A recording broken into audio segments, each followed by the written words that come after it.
Ситуацията тук наистина е тежка, бедственото положение не е отменено и най-вероятно в скоро време няма да бъде отменено. Всички пътища са много трудно проходими, има десетки села без достъп до тях, няма телефони, няма мобилни връзки, без електричество практически е цялата област без град Кърджали. Спасителните екипи изнемогват заради многото сигнали, които се получават.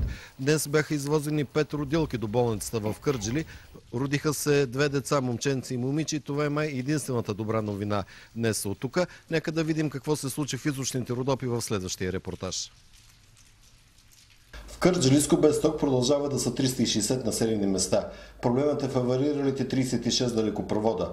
На една жица от стълб до стълб са се натрупали по 1 тон и 200 кг сняг и това е довело до тяхното скъсване, обясниха специалисти.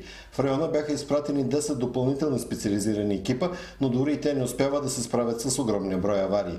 В района на Момчилград без ток са вече трето денонощие. Много зле, облякани вътре, студено.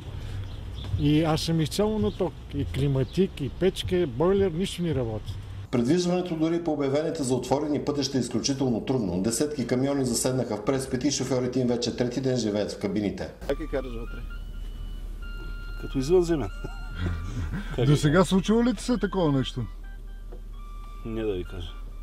В ранния следобед в Кърджали пристигна министърът на регионалното развитие Лиляна Павлова. Успяла да стигне по пътя от Хасково и е ужасена от неговото състояние. Министър Павлова обеща строги санкции. 7 роторни машини от вътрешността на страната работят в Кърджали, след това те ще бъдат насочени към Смолян. Спасителните екипи са реагирали на над 150 сигнала, основно за болни, които се нуждаят от спешна помощ. 5 часа медицински екип и спасител са пробивали път през преспите, за да стигнат до родилка в село Орлица, която започнала да ражда преждевременно. Лекарите са категорични, че ако са се били забавили, с майката и с детето можело да се случи най-лошото. От пожарната имаше също много огнеборци, които чистиха пътя, рязаха дървата, за да може да мине техниката, с която ме предвижиха. Много съм благодарна. Сийка вижда дъщеричката си за първи път след раждането. Детето позна майка си веднага, а тя му измисли наистина хубаво име – Рая. Радост дори и снежния ад. Буквално преди минути министър Павлова съобщи, че обстановката в Кърджали вече се нормализира. Освен това тя каза, че ще бъдат наложени строги санкции на фирмата, която се занимава с снегопочистването в района. Нека да я чуем. Това, което обаче виждаме, че и фирмата си е в абсолютно неизпълнение, така че фирмата ще бъде категорично с всички възможни санкции по договора санкционирана и ще бъдат наложени много сериозни финансови глоби. Разбира се, ще видим възможностите по договора, включително и да прекратим договора, ако това е възможно.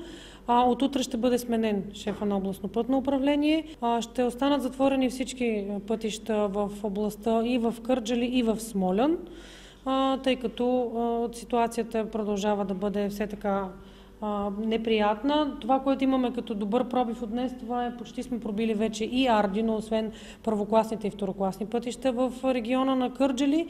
Имаме пробив в първокласните и второкласни пътища и в региона на Смолян. Въпреки всичко, ситуацията е притеснителна от гледна точка на това, че не спират снеговалежите. Чухме министър Павлова. Благодаря ти за този репортаж. Красимир Ангелов за ситуацията в Кърджали и района. Към